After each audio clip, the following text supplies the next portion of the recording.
Le département, premier partenaire du sport en Sarthe.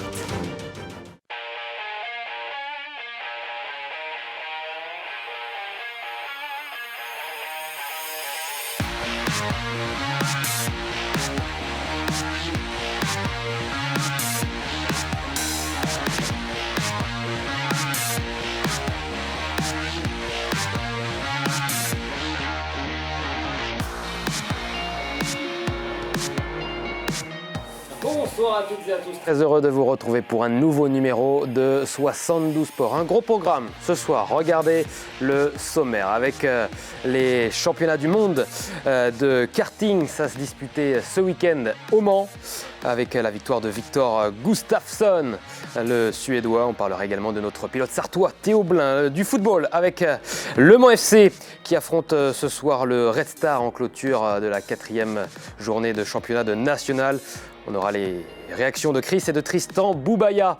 Encore du football avec le Sablé Football Club qui est désormais leader de National 3. Après 2 journées, on recevra leur entraîneur Jérôme Drouin dans quelques instants. Et puis en fin d'émission, lundi c'est sport.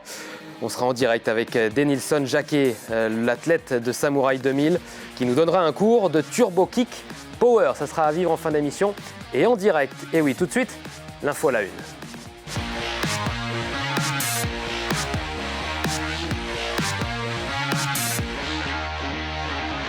Et je me dirige à présent vers notre invité, Emmanuel Ponsard, qui est le manager du circuit de karting des 24 heures. Bonsoir Emmanuel. Bonsoir. Merci d'être en direct avec nous sur le plateau d'LMTV Sarthe.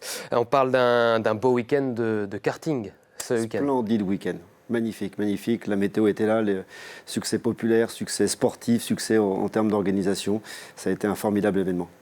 On parle de cette catégorie KZ, la catégorie Rennes. Il a dominé les débats du début à la fin, parti en pole position lors de la finale. Le Suédois Viktor Gustafsson est devenu champion du monde de karting, donc en catégorie KZ, au terme d'une course parfaitement gérée.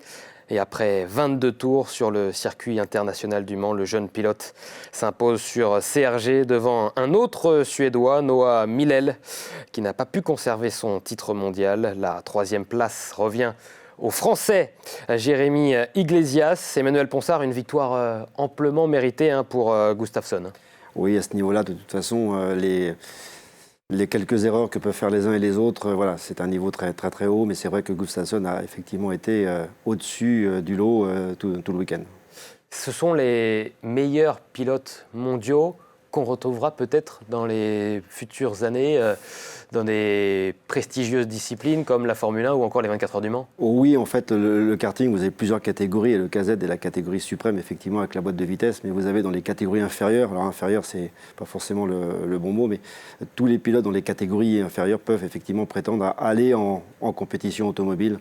Et cette catégorie, effectivement, est vraiment celle qui mesure et qui donne vraiment le meilleur pilote. Toujours des images impressionnantes. On va à combien de kilomètres/heure pour les KZ ? 150 km/h en bout de ligne droite.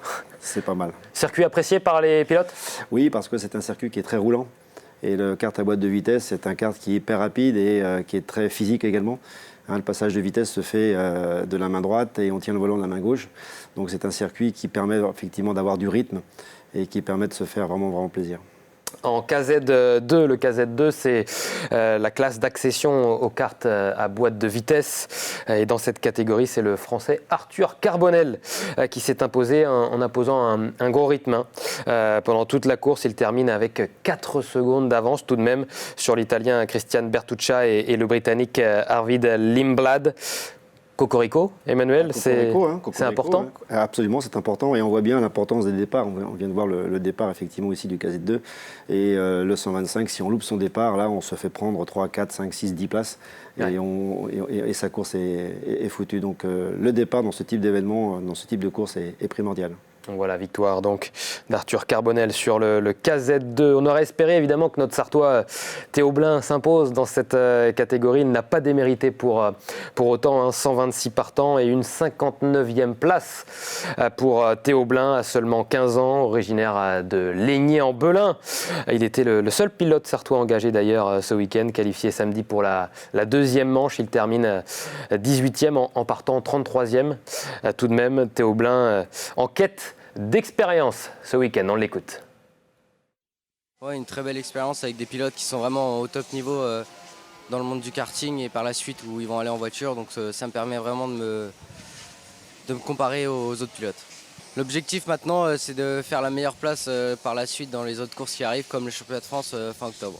Si bien sûr on y pense, après par la suite aller en voiture, en monoplace plutôt, et on verra. C'est toujours important là aussi d'avoir des pilotes sartois. Bien sûr, c'est important. Théo Blin, lui, effectivement, il est jeune, il découvrait effectivement cette catégorie cette année. Il s'est lancé dans le challenge du mondial.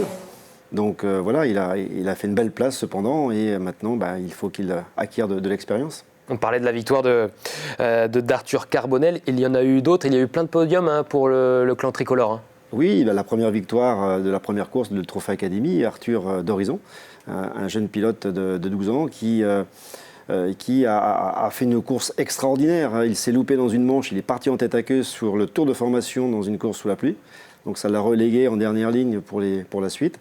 Il est parti 8e de la finale et il a remonté étape par étape, vraiment très fort mentalement. Hein. Il ne s'est pas mis la pression.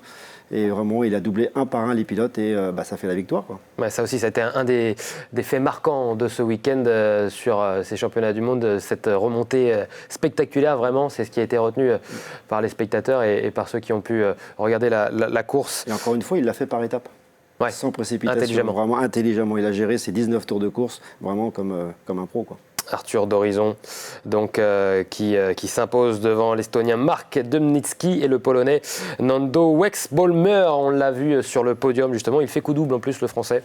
Arthur d'Horizon qui remporte le classement général du Trophée Academy FIA Karting. Il y avait beaucoup de monde également en tant que pilote, du beau monde, mais aussi dans les tribunes et dans les Oui, c'était un succès populaire, hein, on l'a dit, succès populaire. Le public a répondu effectivement présent, malgré la fin des vacances d'été, malgré le début de la rentrée scolaire. La météo, effectivement, a été un facteur ultra important. Et le public a répondu en masse, donc je pense qu'ils ont été satisfaits de voir cet événement ici sur le circuit du Mans. Le public sartois est féru de sport automobile, vous l'avez senti, j'imagine? Oui, on l'a senti. En plus, on avait vraiment débridé les choses, on avait fait une entrée gratuite, de manière à démocratiser un peu cette activité de karting élite. Donc le public a répondu présent et on le remercie vivement. Il y avait également Pierre Fillon, le président de l'Automobile Club de l'Ouest, qui est venu assister ce week-end évidemment à cet événement majeur dans le calendrier du sport automobile français. On écoute justement la réaction et le bilan tiré par Pierre Fillon. Un beau bilan, d'abord bravo à toute l'équipe qui a organisé ce championnat du monde, parce que c'était pas simple. Il y avait un record d'engagés, avec plus de 320 pilotes pour ce championnat du monde. Et donc un très bel événement. Le public a répondu présent et on a eu des courses magnifiques hier et aujourd'hui 4 très belles finales avec les Français qui ont brillé sur 3 des 4 courses, donc un très beau bilan. Oui, un président heureux. Je crois qu'on est on est au Mans dans une dynamique très positive. Le karting va bien, on a eu le championnat du monde, le WEC se développe.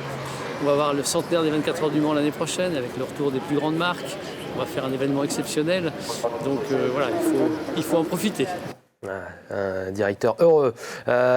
D'autres événements majeurs à suivre prochainement sur le karting? Le prochain gros événement compétition, c'est le Mondial Yamé, une catégorie de promoteurs avec les moteurs X30 notamment. Et il y aura 2 semaines de course. La deuxième semaine d'octobre, ce sera les minots, les juniors. Il y aura 300 pilotes à peu près. Et la semaine d'après, donc 3e semaine d'octobre, les seniors avec aussi 300 pilotes.